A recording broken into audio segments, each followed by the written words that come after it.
Student, class second year, exercise हम कर रहे हैं 1.3 और जिसका क्वेश्चन नंबर हम कम कर रहे हैं। और देखें ये स्टूडेंट, ये जो हमारे पास एक्सरसाइज 1.3 है जो लिमिट्स वाली है, इसको हमने पहले डिस्कस कर लिया है लिमिट्स को। अब हम इसकी एक्सरसाइज कर रहे हैं। एक्सरसाइज में ये है कि बेसिकली हमने जब लिमिट पुट करनी होती है इस फंक्शन के अंदर, तो लिमिट पुट करते हुए हमने देखना होता है कि हमारे पास जो वैसे हम उस पर रफ पे भी चेक कर सकते हैं या अपने माइंड में वैल्यू देखते हुए भी चेक कर सकते हैं। सपोज करें कैसे, अब जिस तरह 2 है, 2 यहाँ पुट करें तो 2 का स्क्वायर 4, 4 - 4 0, 0 का अंडर रूट और 0 इधर 2 है, 0 2 से मल्टीप्लाई होगा, आंसर 0 आ जाएगा। या सपोज करें, आप देखिए ये डेफिनेट आ गया, 0 आंसर है, इसका मतलब डेफिनेट है। अच्छा, आप 3 पुट करते हैं यहाँ पे, 3 2 are 6 और 6 4 ऐड करें तो 10, इसका मतलब है ये भी हमारे पास क्या आ रहा है, डेफिनेट आ रहा है। अब सपोज करें हमारे पास है limit x approaches 0, x square over x या x -1 over x plus x square -1। अब सपोज करें जब उसमें हम लिमिट पुट करते हैं तो आपके पास ऐसी कंडीशन आती है, वो इनडिटरमिनेट फॉर्म होती है। इनडिटरमिनेट फॉर्म क्या होती है, जो अनडिफाइंड एक्सप्रेशन जिसे हम कहते हैं। अनडिफाइंड से मुराद ये है कि आपके पास तो अगर आप वैल्यू पुट करें यानी लिमिट पुट करें तो आपके पास इस तरह की फॉर्म बने, यानी 0 ओवर 0 बन जाए या इंफिनिटी ओवर इंफिनिटी बन जाए, या आपके पास 0 मल्टीप्लाई इंफिनिटी बन जाए, या आपके पास इंफिनिटी माइनस इंफिनिटी बन जाए, या फिर आपके पास जो है 0 की पावर 0 बन जाए या इंफिनिटी की पावर इंफिनिटी, यानी इस तरह की ईटीसी वगैरह इस तरह की फॉर्म होती है हमारे पास अनडिफाइंड। अनडिफाइंड से मुराद ये है कि इसको हम डिफाइन नहीं कर सकते, ये हमारे पास डेफिनेट इनकी वैल्यू नहीं है। फिर हम क्या करते हैं, अब ये हमारा आंसर नहीं होगा अगर इस तरह की फॉर्म बनती है। अगर इस तरह की फॉर्म बनती है, इस फॉर्म को हम बोलते हैं इनडिटरमिनेट फॉर्म। इनडिटरमिनेट फॉर्म से मुराद होता है एन अनडिफाइंड एक्सप्रेशन, यानी ऐसी टर्म, ऐसे नंबर जिनको हम डिफाइंड नहीं कर सकते, ये अनडिफाइंड एक्सप्रेशन है। जैसे 0 ओवर 0 हो गया, इंफिनिटी ओवर इंफिनिटी हो गया, 0 मल्टीप्लाई इंफिनिटी हो गया, इंफिनिटी माइनस इंफिनिटी हो गया, 0 की पावर 0 हो गया, इंफिनिटी की पावर इंफिनिटी हो गया, ईटीसी वगैरह। आप देखें अब हमारे पास ये है, अब इनसे हमने निकलना है, ये इनडिटरमिनेट फॉर्म से हमने डेफिनेट फॉर्म में आना है।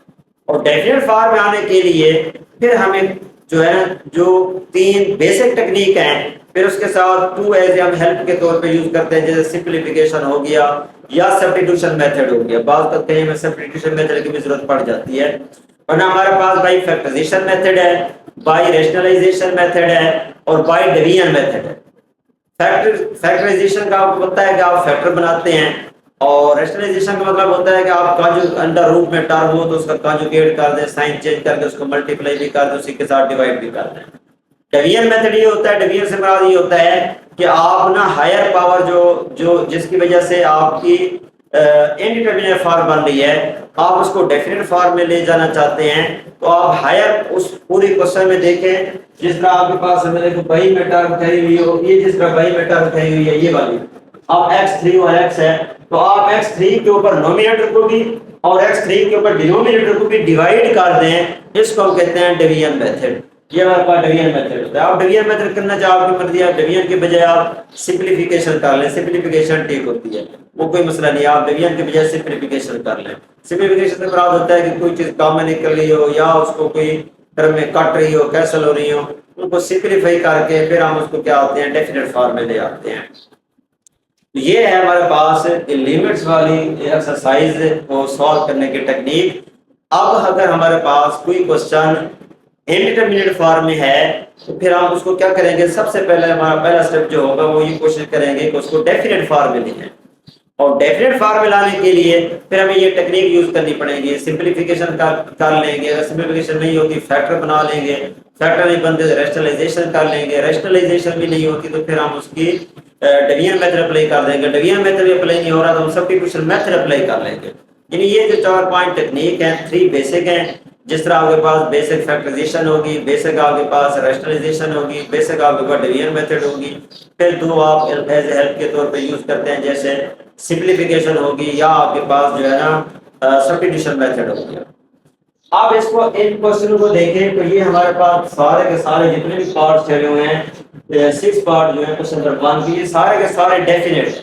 इनमें अगर हम लिमिट्स को पुट करते हैं तो हमें ये वाली कोई भी फॉर्मूले में से नहीं मिलती, जिसको हम कहते हैं इनडिटरमिनेट फॉर्म, यानी अनडिफाइंड एक्सप्रेशन, वो हमें कोई भी नहीं मिलता, ये जो हमें पार्ट ठहरे हुए हैं। तो लिहाजा इनमें हम क्या करेंगे, डायरेक्ट वैल्यू पुट कर देंगे तो हमें डेफिनेट वैल्यू मिल रही है, हमारा आंसर आ जाएगा। इस तरह की जब फॉर्म बनेगी फिर उसमें हम टेक्निक देखेंगे, यूज करेंगे, क्योंकि टेक्निक उसको यूज करेंगे। आप देखेंगे स्टूडेंट्स, इसका हम सलूशन लेते हैं क्वेश्चन नंबर 1 का, इसको हम सॉल्व करते हैं। हमारे पास क्या है, क्वेश्चन नंबर 1 है, इसका first part limit x approaches to 3, हमारे पास है 2x + 4, ये हमारे पास है limit x approaches to 3 2x + 4। अब आप क्या करेंगे, अब आप डायरेक्ट लिमिट पुट कर देंगे, हमें डेफिनेट आंसर मिल रहा है तो ये हमारे पास आंसर आ जाएगा। आप पुट करें x की जगह पे 3, लिमिट कितना है 3 है, x की जगह पे 3 पुट करें, 2 × 3 + 4। वैसे रूल अगर आप जिस तरह थ्योरम का हुआ है, थ्योरम से मुराद ये है कि आप इसी को इसके साथ भी अप्लाई करेंगे और इस कांस्टेंट के साथ भी अप्लाई करेंगे, इससे मुराद ये, इसका कोई मसला नहीं होता। आप डायरेक्ट भी करना चाहें, अगर आप इसको इस तरह करना चाहें, लिमिट x अप्रोचेस टू 3, तो ये आपके पास आ गया 2x, और लिमिट x अप्रोचेस टू 3 × 4, ये आपके पास है। ये लिमिट एडिशन है। एडिशन थ्योरम क्या होता है, एडिशन लॉ, कि आप पहले को अलग कर लेंगे, दूसरे टर्म को अलग कर लेंगे, फर्स्ट टर्म को अलग करेंगे, दूसरे टर्म को अलग कर लेंगे, फिर उस पर लिमिट अप्लाई कर देंगे, और ये 2x के साथ मल्टीप्लाई हो रहा है तो आप इस 2 को बाहर ले आ सकते हैं, ऐसे भी ले सकते हैं। उसके बाद आप लिमिट पुट करेंगे, x की जगह पे 3 और 4 कांस्टेंट है, इसमें लिमिट अप्लाई नहीं होगी क्योंकि यहाँ पे वेरिएबल है नहीं x, लिहाजा ये वैसे का वैसे पुट आ जाएगा। 6 और 4 हमारे पास 10 जो है, ये आपके पास क्या आ जाएगा, आंसर। ये हमारे पास क्या आ गया, आंसर आ गया। तो ये सिंपलीफिकेशन, सिंपल क्वेश्चन थे, आपने सिंपल में लिमिट पुट करनी है, आपने आंसर निकालना है। अब इस तरह ये स्टूडेंट सेकंड हमारे पास है, इसका सेकंड पार्ट हमारे पास है लिमिट x अप्रोचेस टू 1, हमारे पास है 3x² - 2x + 4। आप देखें इसमें भी अगर लिमिट पुट करें तो ये हमारे पास डेफिनेट आता है। अगर इस पे आप रूल थ्योरम अप्लाई करना चाहें तो फर्स्ट पे अलग अप्लाई करेंगे, सेकंड पे अलग अप्लाई करेंगे, थर्ड पे अलग अप्लाई करेंगे। तो x² के साथ 3 कांस्टेंट कोएफिशिएंट मल्टीप्लाई हो रहा है, 3 को हम बाहर अलग लिख लेते हैं, लिमिट x अप्रोचेस टू 1, आपके पास आ गया x², 2 को अलग ले लेते हैं बाहर, -2 × 2 लिमिट x अप्रोचेस टू 1, ये आपके पास x आ जाएगा, प्लस आप ले सकते हैं लिमिट x अप्रोचेस टू 1 और 4, और हमारे पास यहाँ पे क्या आ जाएगा 4 आ जाएगा। यानी पहले पे अलग लिमिट पुट करेंगे, दूसरे पे अलग लिमिट पुट करेंगे, तीसरे पे अलग लिमिट पुट करेंगे।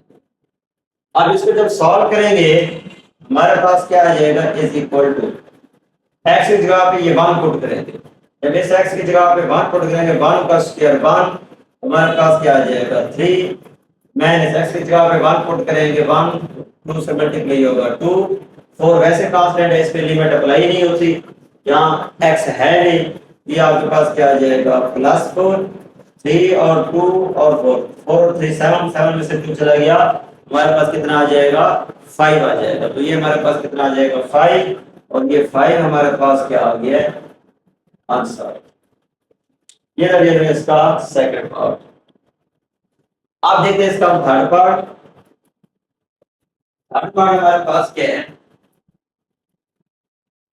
थर्ड पार्ट ये हमारे पास है limit x approaches to 3, limit x approaches to 3 x² + x + 4 और इसका अंडर रूट, ये हमारे पास आ जाएगा limit x approaches to 3 x² + x + 4 और इसका अंडर रूट।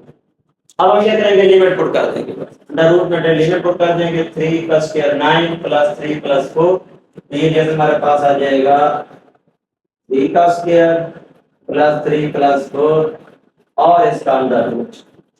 अब 3 का स्क्वायर क्या हो जाएगा 9, 9 प्लस 7 और इसका अंडर रूट। 9 और 7 को आप ऐड करें क्या आता है 16, हमारे पास आ जाएगा 16 अंडर रूट और इक्वल टू 4 और 4 दिया तो हमारे पास क्या आ गया आंसर। ये हमारे पास 4 क्या आ गया आंसर। तो ये हर पार्ट हमने कर लिए हैं। उसके बाद हम देखते हैं इसके 4 पार्ट 5 पार्ट 6 पार्ट, इसको सॉल्व करते हैं।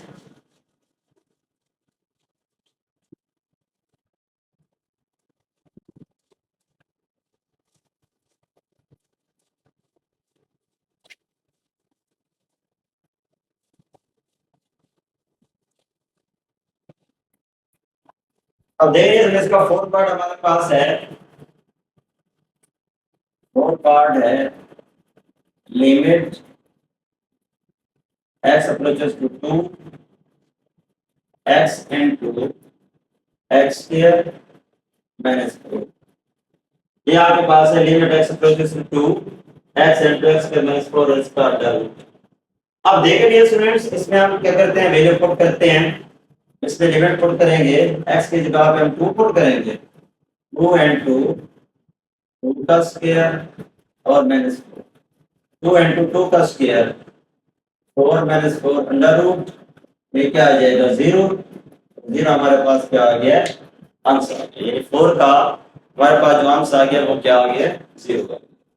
अब इसे अब हम देखते हैं 5 पार्ट।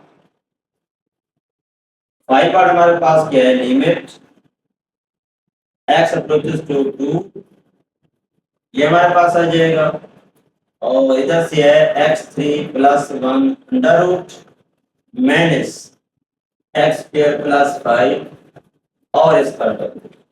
ये आपके पास है limit x approaches to 2 x3 plus 1 under root minus x square plus 5 का अंडर रूट। तो इसमें हम वैल्यू पुट करेंगे, x की जगह पे आप 2 पुट करें, 2 का स्क्वायर 8 हो जाएगा, 8 प्लस 1 9, यहाँ पे जैसे हमारे पास क्या आ जाएगा 2 की पावर 3 प्लस 1 और इसका अंडर रूट माइनस 2 का स्क्वायर प्लस 5 और इसका अंडर रूट।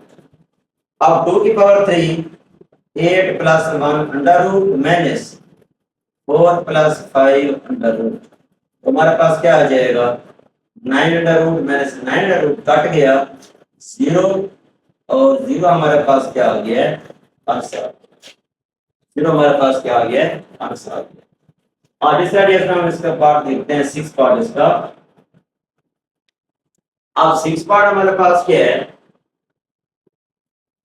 6 पार्ट हमारे पास है लिमिट x अप्रोचेस टू -2, हमारे पास है 2x3 plus 5x divided by 3x - 2, ये आपके पास है। अब इसमें लिमिट पुट करते हैं, अब इसमें -2 पुट करेंगे। ये अब क्वोशिएंट रूल है। क्वोशिएंट रूल में क्या होता है कि आप क्वोशिएंट थ्योरम में क्या होता है, क्वोशिएंट थ्योरम में ये है कि लिमिट ऊपर अलग अप्लाई होगी नीचे अलग अप्लाई होगी। तो लिमिट अलग अप्लाई करेंगे हमारे पास आएगा 2 into -2 इसकी power 3 plus 5 into -2 divided by 3 into -2 और -2, ये आपके पास आ जाएगा -2 की पावर 3 8 -8 को 2 से मल्टीप्लाई करेंगे -16 और -10 डिवाइडेड बाय माइनस का 6 और माइनस का 2 -8 हो जाए, ये हमारे पास -8 हो जाए। अब इनको जब हम ऐड करते हैं और ऐड करने के बाद हमारे पास कितना आएगा, ये हमारे पास आ जाएगा -26 और -8 माइनस से कट गया, अगर 2 पे काट करें 13/4, तो ये हमारे पास क्या आ जाएगा, ये हमारे पास आ जाएगा 13/4, तो ये हमारे पास क्या आ गया आंसर आ गया। उम्मीद है स्टूडेंट्स, तो ये लिमिट वाले क्वेश्चन थे क्वेश्चन नंबर 1 पार्ट। उम्मीद है ये जो क्वेश्चन नंबर 1 कंप्लीट जो है, इसके 6 पार्ट जो है क्वेश्चन नंबर 1 कंप्लीट आपको समझ आ गया होगा। मजीद किसी जगह किसी पॉइंट पे अगर आपको समझ ना आई हो तो कमेंट सेक्शन में कमेंट करके आप मुझसे डिस्कस कर सकते हैं, और लाइक और कमेंट्स जरूर कीजिएगा, सब्सक्राइब करना ना भूलिएगा। ओके डियर स्टूडेंट्स, अल्लाह हाफिज।